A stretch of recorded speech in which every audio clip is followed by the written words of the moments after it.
Welcome to the Nat and Sarah Show, where we aim to touch, move, and inspire you every single week. Really? We're really going to introduce our own show? Maybe we should leave it to the pro.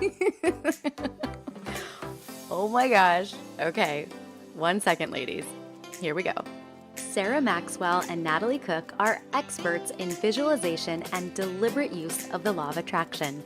As dynamic world athletes representing Canada and Australia in beach volleyball, they honed in on achievement at the highest level. Winning an Olympic gold medal on her home beach of Bondi is a pinnacle example. Their powerful techniques transmute the spiritual to the tangible, allowing thousands of their community members to bring their vision boards to life. Recently, they've taken their expertise on the road as the full-time family, where they inspire, coach, and lead people to create their unique, deliberate family life using a simplified 3-step process. Welcome to the Nat and Sarah Show. Join us for twice-weekly episodes. Each week, Nat and Sarah will teach us how to deliberately create results in all areas of life using their unique 3-step process. Not only that, they'll also sit down with some of their favorite high achievers who have manifested what most merely dream about. Are you a member of the community? Go to bit.ly/The Nat and Sarah Show to download your 3-step journal to follow along with each workshop-style teaching episode and get ready to take action on your inspirations.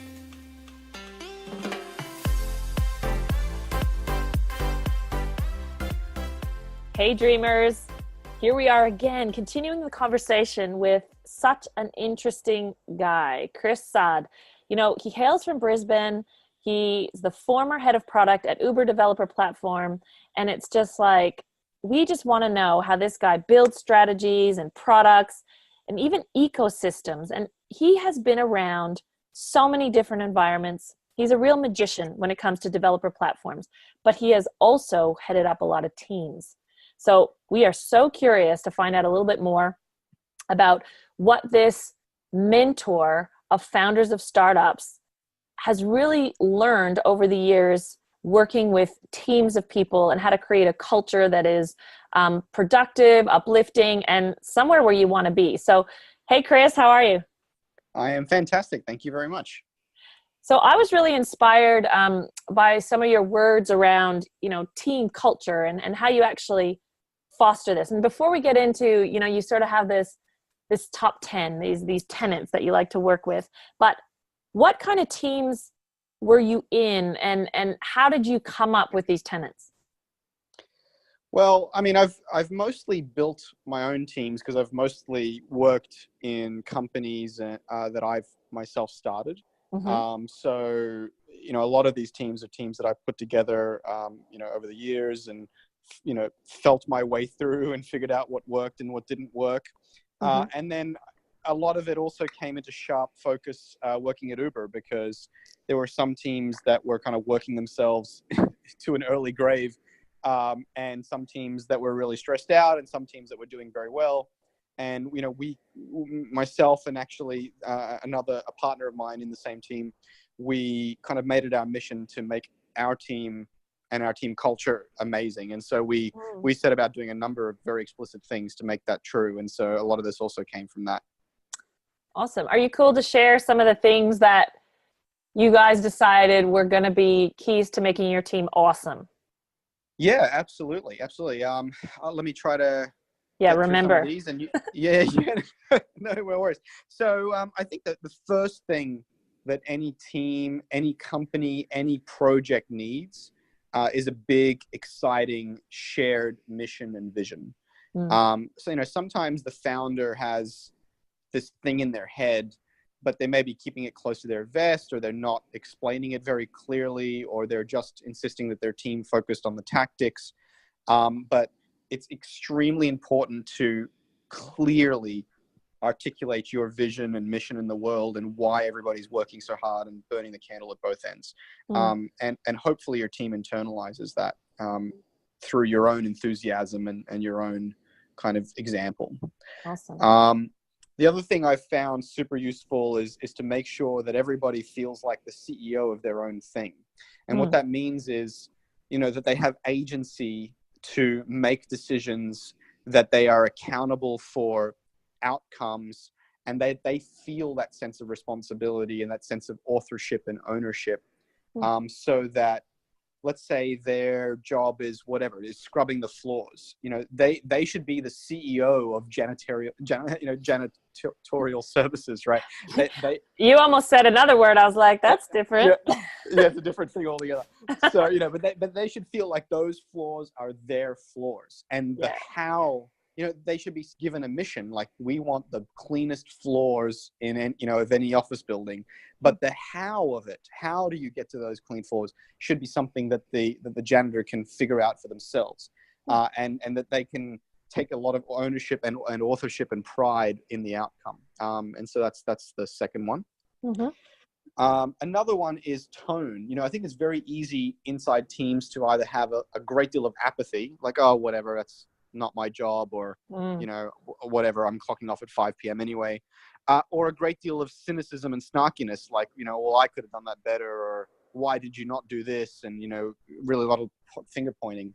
But I try to foster a sense of enthusiasm and optimism in the team as much as possible.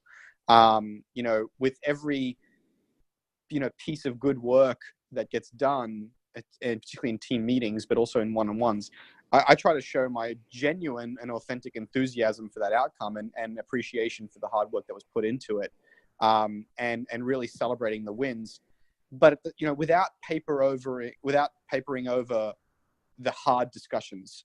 I learned, this is actually my next thing, which is to make sure people are kind of accountable and responsible to each other, and that there are actually hard conversations going on when things are not great and not enthusiastic. But not in a snarky way, but in a way that's designed to try to build each other up and cover each other's blind spots. And I heard one of my CEOs taught me this, which is you praise in public and you criticize in private. And so being able to pull a colleague or someone that's directly reporting to you and say, hey, look, I really feel like you're letting the team down in these specific ways. How can I help you step your game up in this thing? Because it's really hurting, our productivity or the mission or what have you. But very, very specifically, not just having the boss say that to the direct reports, but having the direct reports having that relationship with each other as peers, having a shared responsibility and accountability to each other, is really important. I like that. I think this is a really important one around the tone, because and that idea that we don't shame people in front of others, and that the spirit is upliftment, enthusiastic, and yet having real conversations. And because I was going to ask you, what do you do with somebody who doesn't share that tone, like an enthusiastic tone, maybe is snarky? How do you deal with that? Yeah, I would deal with it directly and honestly, which is in a one-on-one, and this is something that I think was done very well at Uber and at other Silicon Valley companies where I've done most of my work, is managers have one-on-ones with their team, and that's a big part of their job actually, is to have these one-on-ones that are not just about the work but about their career trajectory, and be very forthright, which is, what, I'm feeling just a lot of snark or a lot of apathy or a lot of whatever coming from your side, and it's just not going to work, right? If you're not enthusiastic about what you're doing or what we are doing together, you either need to change, we need to assign you to something else, or you need to assign yourself to another company. It's like, and obviously there are gradations of this and it escalates over time, but I would be very clear about it. Got it. But I find that the best way to manage this is actually just through example. I think people absorb your tone and personality from the top, and then from each other when they join the team. Good. Another one I have here is managers with a service mentality. So following on from the previous thought, which is the boss, quote unquote, is not there to boss people around. That is not the only person the team is accountable to.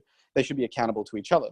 And so then the boss's role is not actually to be bossing people around or even telling them, in the janitor's example, not telling him how to clean the floor, but rather why cleaning the floor is important and what the result you're looking for is. So then the boss's role is, after they've explained the mission and the vision and what they're doing, is to say, how can I be of service? How can I help you, Mr. or Mrs. Janitor, to be the best damn janitor you can be? What cleaning products do you need? What budget do you need? What other people do you need around you? How, what schedule should people be coming and going and not stepping on your floor? And so it's really about, engaging your team and saying, how can I be of service? How can I unblock you? How can I help you do the best work you've ever done? Awesome. Yeah, so I love what we're using the janitor as the long. I was just thinking the same thing. It's actually really great. It's perfect. Yeah, well, because it really shows this is not just about, white collar office work, right? This is for everything, all the time. Yeah. And owning what you do and having pride in what you do to do something well. Yeah. That's awesome. Right. Absolutely. I often find that a lot of, people working in the service industry, whether it's a McDonald's drive-through or whatever, are just missing so many opportunities day in and day out to demonstrate their value and potentially find a more interesting role, right? Because you're interacting with thousands of people, and who knows what opportunities those people have. And so if you can do that job, amazingly, and really stand out as a bright spark, I think you'll probably get snapped up from behind the counter. Preach. I'm here in Switzerland, and I'm like, oh man, let me at this restaurant right now. Let me get over there and help this thing. It could be way more fun, and you guys could serve people okay, I just have to interrupt to say this part. We went skiing, and we get to this restaurant, and it's busy, and it's all happening, and there's a twosome, and then a five. And the lady knows about both tables, and she sits the twosome at the 5 table. And I was like, so interesting. And it was like Nat and I were just dying inside because the inefficiency. Oh, by the way, there was a twosome over here. There was a 2 table opened as well. So that wasn't gotcha. a blockage. And it was just so fascinating to watch that go on. But anyways, that's probably because they've been told your job is to seat people and your job is to get their order and to send it to the kitchen, rather than being told our mission here is to create an authentic Italian dining experience and to make people's nights that much better. There are people coming here to have engagements and wedding anniversaries and to have hard decisions and breakups. This needs to be a safe space and a place that they'll remember for the rest of their lives. That's your mission. Now go about doing that. You're so right, actually, because there's such a short term. A lot of people in their idea of what they're trying to create every day. I think a lot of people show up to work to survive the day. That's one thing, but that's life can really open up. Yeah. When you understand the mission. Thank you for using that example, because I would love to watch you walk into Swiss life with the mission. Oh my goodness. Awesome. Okay. Keep going. Sorry. I just had to share that. No, it's awesome. So what else do we got here? So another one is, you'll find managers, again, with this kind of boss mentality instead of a service mentality, it being very, very paranoid or micromanaging about where the employees are and when they get to the office and when they leave and what days they've had off. Now, if you're in a service industry or whatever, you're a doctor, you've got to show up, right, from when you're scheduled. But for the most part, I'm uninterested about when people show up and when they leave. What I'm interested in is if they're getting the work done and if they're doing it well. And so if they need to stay home today because they have a plumber coming and their pipe blew up or they're sick, then they should go do that. They should be allowed to be at their best when they show up to work. And so that's a combination of things, which is I don't care where the work is getting done as long as it's getting done and as long as they're in the office enough for kind of high bandwidth communication to happen. And also they should be able to run their errands and solve their unexpected life problems without crazy scrutiny and undue pressure. But most clear example of that is if you're sick, be sick. Don't work from home. Go rest, sleep, recuperate, and recharge, because there's nothing worse than having to push through that. And you're the general malaise that you get into is just no fun for anyone. So yeah, funny anecdote of my own about that. My first week at Uber, I got really sick because a lot of my career had been work from home. And so my first week there, I was very stressed, wanted to make a good impression. And my first day in like an office environment in a long time. And I got really sick, really, really like death door sick, right. metaphorically speaking. And, but I was like showing up to work anyway. And they were like, go home. What are you doing here? But it wasn't just that they were wanting to be kind. It was like they didn't want me to infect the whole office, obviously. Yeah, right. So yeah, they were like, no, when you're sick, just go home and get better, get well. So it's good to know, that they actually do honor that idea, because some people try to be valiant, like be a hero. yes. And I guess when you continue to be sick for 2 weeks because of that, it's not that heroic, is it? That's right. Right. The other thing we did for team building was events, right? It's after work drinks and weekend adventures. You don't want to do it so much that you're encroaching on your team's private life, but certainly team building things that aren't forced or aren't too infrequent are really important. Something that the team at Uber actually bubbled up to us as managers was, let's do a mix of things, because if it's always drinking, well, some people don't want to drink and some people don't want to go out after work all the time because they have families and they have other commitments.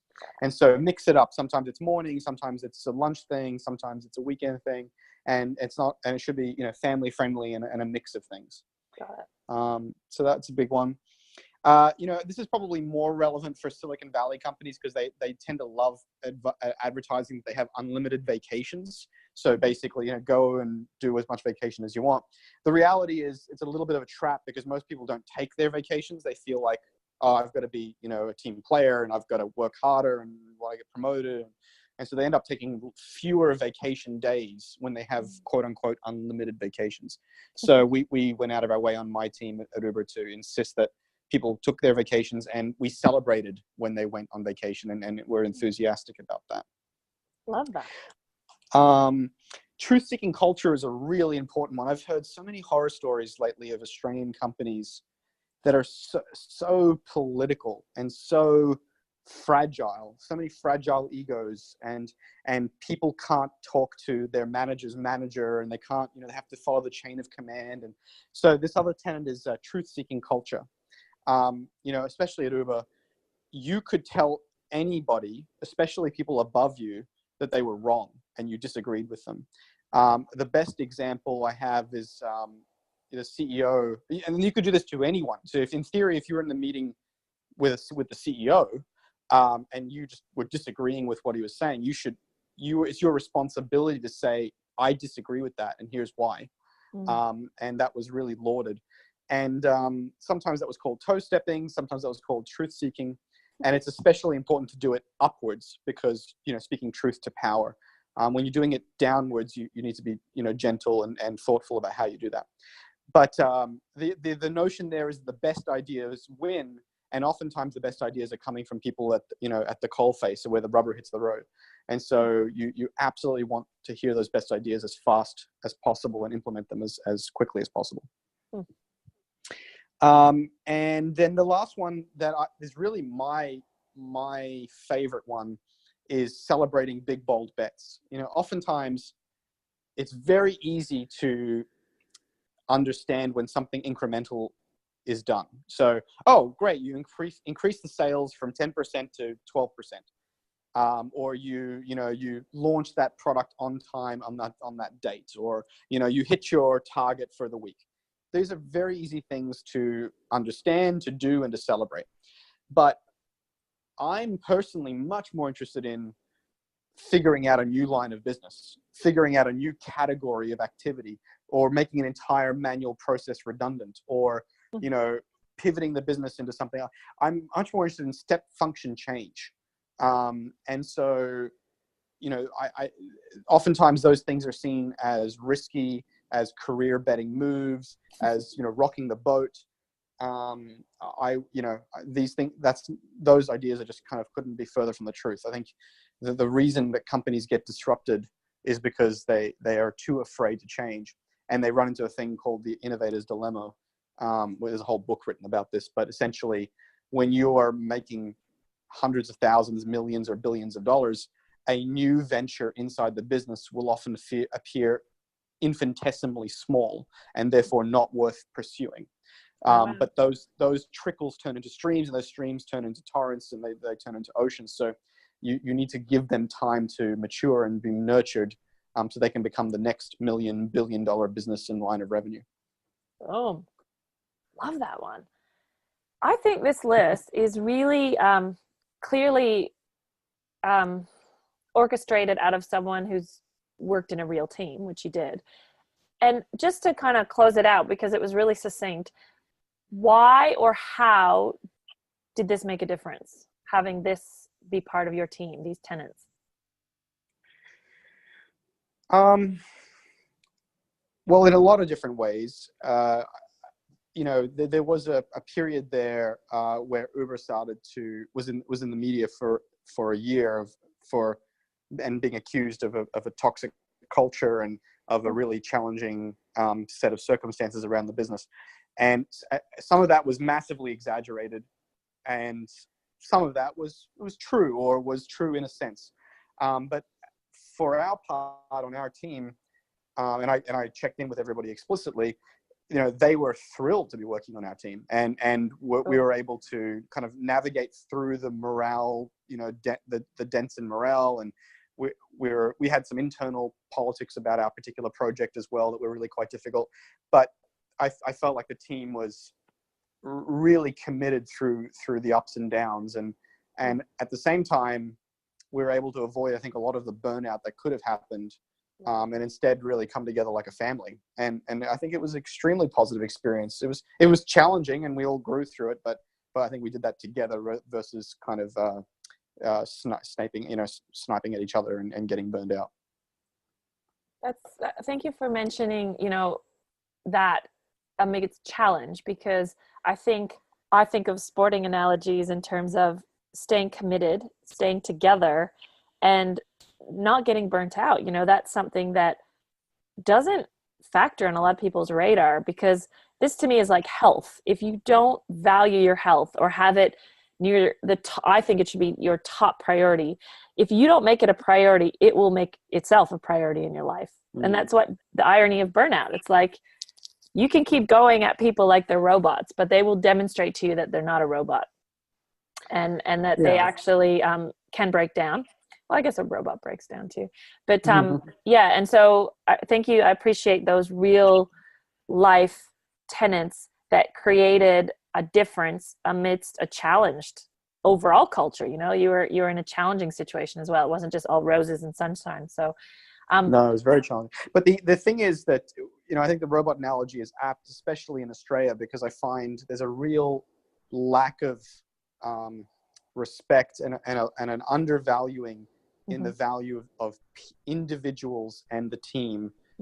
And the example I always give is companies like Telstra that just shed percentages of their workforce on a regular basis and are constantly reorging and rearranging. And there seems to be a kind of, complete kind of lack of appreciation for the value of these individuals, their tribal knowledge and their earned experience. And I think it's somewhat of a cultural thing. And so people tend to start being treated as interchangeable and as you said, robots, kind of just parts in a system. And also I find a lot of people feeling a sense of apathy, like, whatever, I showed up, I did my best, and I went home, and then I get to go home and play cricket and drink a beer. There's that happens, I think, too often in Australian business culture.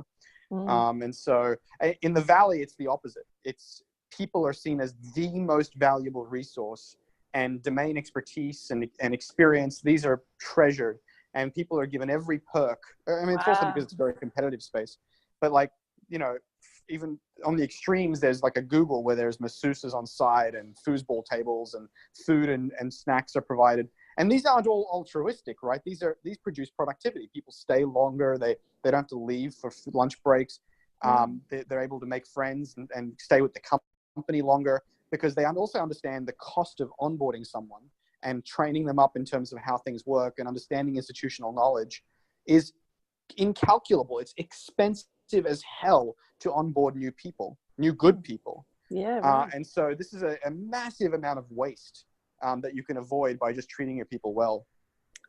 Wow. That's really interesting perspective, because, you know, Nat and I worked with a lot of teams, and one of the things that after probably 2 years of doing it, the one thing I thought was a theme was every single person that we worked with was pining for the weekend and their hobbies, meaning Yes. they were just where their real passion, you know, you talked about in this culture is of having enthusiasm, their abundance mentality, their possibilities all lived inside of their activities outside of work. And yet they spent the most time at work. And Yes. I just thought that conundrum was upsetting for me, because I was like, it just is not going to have a long-term outcome. It just can't work in the long term. And so thank you for, you know, mentioning that it's not like that everywhere, and that it doesn't have to continue to be like that. So we can continue to make bold bets for change in this area for people. I love it, Chris. I want to thank you for, you know, making those so succinct and digestible, so that, you know, people that have teams can take it on and be that mission you know, I just felt like I was in an episode of Star Trek with our mission. Whether you're cleaning floors or you have like a sales team or whatever your team may be, it is possible. So thank you so much for speaking with our community and really uplifting them. I love talking to you. So thank you so much. No worries. Thank you for having me. This has been really cool. And yeah, hopefully it was useful. Awesome. Take care. Thanks. Bye. Thank you so much for listening to the show. Don't forget to join the community at bit.ly/The Nat and Sarah Show to download your 3-step journal and participate in weekly lives found only in our private group. Hold on. You've got to rate and review the show. And I know all the podcasts are always asking this, and in the past, I wasn't doing it. And the reason I wasn't doing it is because I actually didn't know how to do it. So, open your podcast player and click on our show from your library, not the Listen Now. That's where I was going wrong in the past. So now that you know how to do it, when you go there, make sure you give us a 5-star review. 5 stars, 5 stars, 5 stars. And then click on write a review link to actually write a review, so that you can tell other people that we're legit and even funny, maybe a bit serious. so if you want to recommend this to someone, you have to put your fingers on the keys and send us a review. Thanks!